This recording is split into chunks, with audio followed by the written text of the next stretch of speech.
Hey, IRC people. This is Coach Jeff again from Team prsfit.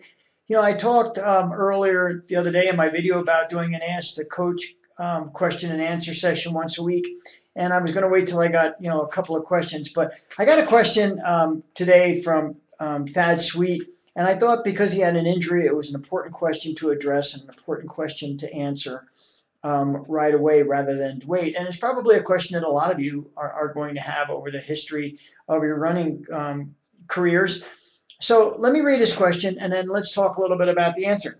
He says, I've been a runner for about 7 years now. Been doing ultras the past few years. Transitioned this year to more minimalist footwear. Total over 1,500 miles, 500 plus trail miles, and a variety of footwear. Nike Free, Nike Lunar Swift, New Balance MT 101s, New Balance Trail Minimus, and the Ultra Instinct. Recently, I've been doing road runs in the New Balance Trail Minimus and the Ultra Instinct. Was out on a trail run a few weeks ago, suddenly noticed the upper Achilles really sore. Didn't take a bad step, trip or anything or something like that. It just started hurting. Took a few days off, tried to run, was still sore. Took a week off, made it about 3.5 miles before it hurt again. Any advice on recovery? Any stretches workout I can do to strengthen this area? I've got about 200 miles on my trail minimus and 170 on my Ultra Instincts. Do you suggest switching footwear? Thanks for the help. That first of all, congratulations on making the move to more minimalist footwear. I think some of the shoes you were running with in the beginning, like the Nikes, are way too soft a product. What a lot of people don't realize is a soft midsole causes your foot to sink into the midsole, and you have to engage the calf and the Achilles to get out of there, and it actually increases impact because as your foot hits, it has to sink until it impacts again before it gets the message from the sensors in the bottom of your feet to your brain telling you to get the heck off the ground. Now with a firmer midsole shoe, some of the shoes you're running in now, you're getting that immediate, hey, get me off the ground, so you actually are able to run more efficiently and with less impact. The next part of your question. As you can tell, I'm a big ultra footwear person. Our whole team, we have about 130 people on the team on and off right now all over the world, and probably half of our team now are running in ultras. They're our team sponsor this year. Great product. I will get to that in a little bit. I'm going to talk a little bit about some of the other shoes that you mentioned. You talked a little bit about running in the Minimus Trail shoe. In fact, every shoe you mentioned has been in our house and has been running. This is my wife's. One of the issues about this shoe is a lot of people don't realize it is not a zero drop shoe. It's about a 3.5 millimeter drop shoe. And a lot of people think because it looks like a very minimal shoe that there's no drop to it. But there is a drop from the heel to the toe. So you do have a slight canter from the heel to the toe. The other thing about this shoe is it's very narrow toe box. So you're squeezing your toes. And when you're squeezing your toes, that means that your foot isn't getting a chance to open up and relax the way it should, and disperse the shock throughout the entire foot and get the foot settle that you need. So maybe, I don't know what kind of foot you have, maybe you're not getting a good fit in the toe box of this shoe, and it might be, one of the things that's causing a little bit of the problem. This is the Ultra Instinct. To be quite honest with you, I've been running for a lot of years. And I think the guys at Ultra really nailed it with this shoe. I have run in, I don't think there's a product out there. One of the other shoes that I run in, and of course, and you've heard me say this, is the Newton Gravity. I like my gravities. I like the energy return that comes out of them. But I have the form that's able to sustain running in this shoe. It's a very aggressive shoe, very responsive shoe, and not a lot of people can run in a shoe unless they have the perfect form to get into the shoe. And that's a practice trait if you haven't been a midfoot, forefoot striker for a very long time. If you look at the Ultra, just look at this shoe from the bottom. And as you can see, the padding along the shoe runs along the structure of your actual foot. As you can also see, this shoe is shaped like your foot. It comes up, it's a little narrower in the heel, moves up through the mid part of the foot and your arch area, and then widens out around the toe box. That allows your feet to relax in the toe box, to splay out naturally, so that when you hit the ground, what's happening is your foot is settling much more naturally. There actually is very little strain from your foot up through the Achilles and into the calf muscle.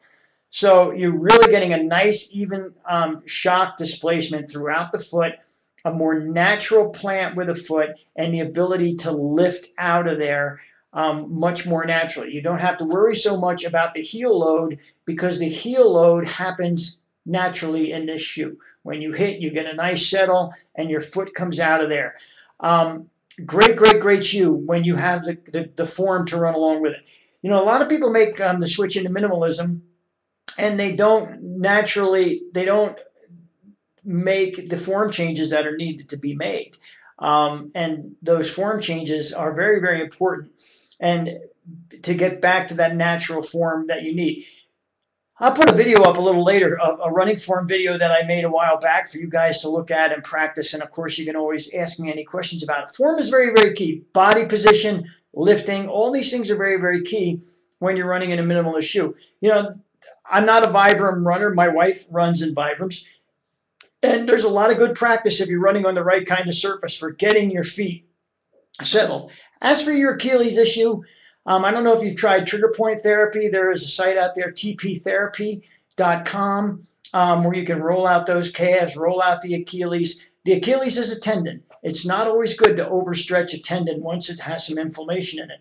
First thing you want to do is cool that inflammation, settle that inflammation so it gets out of that area. And you do that by anti-inflammatories, icing, doing some rolling. Make sure you're working on the calves, the tibialis anterior, which is the muscle that runs alongside of your shin and attaches to the calf.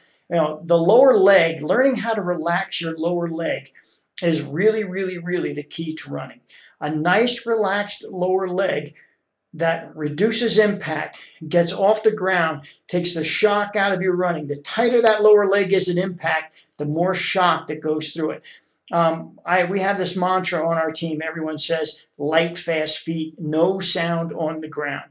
You can always tell if your form is dialed in by how quiet your feet are. If you keep your feet nice and quiet, the less you can hear the sound, the better that form is, the less impact is going on at point of contact. And that's what you want to run. Light, fast feet, shorter steps, a good solid body lean. Take the oscillation out of your running. You do that by leaning your body from the ankles like a ski jumper. If I push myself forward from the ankles like a ski jumper, I'm getting out, I'm keeping my feet under center of mass, and I'm able to lift as I run from the core rather than throwing my leg out and pulling it back and engaging a lot of muscles that I don't use. Make sure you're not pushing off of your toes, which engages that Achilles in half. A midfoot strike is a midfoot strike. It's not a toe strike. Toe striking is for sprinters. Midfoot striking is the way you should run. So I know I've given you a lot of information. Shoe-wise, I don't think you can beat the Ultra Instinct. They also have a trail shoe out, the Adam and the Eve. Amazing, amazing product. These shoes were designed by guys who were runners. They were designed to make the transition into zero drop and natural running easy for people. You can get into this shoe. You can run in this shoe all the time. Trust me, I had an MRI a couple months back from 2 years ago, where I tore the PT, the posterior tibialis tendon, which is the tendon that runs along the side of the calf down underneath the heel bone and connects in the arch area. I had tears down there. Could not run. I could run 2 or 3 days a week, a lot of pain. I went into the Ultra, the Instinct. I walk around in my old ones. I run in my new ones. I've been running pain-free for months. And that's absolutely amazing. And the thing about this is I don't mess with getting my foot up in a shoe with a 3.5 or 4 millimeter drop. I make sure that my foot is settled all the time. And that way I'm always getting the natural stretch and the natural relaxation in my feet and my lower legs. Again, lower legs are key. Keep them relaxed. Relax the Achilles, roll out the calves, keep everything around that. You may just need some rest until you get the inflammation out of that Achilles. Spinning is a great way to rest. Aqua jogging, another great way to rest. Even if you get on the elliptical and do some easy workouts on the elliptical, you'll take some of the stress out of there. Let that happen first. Be smart, rest, recover 100%. Keep your cardiovascular fitness up by spinning or swimming or aqua jogging, and you'll be fine when you get back at it. If you have any other questions, please shoot me an email. As always, be healthy, train smart, have fun, and I'll talk to you soon.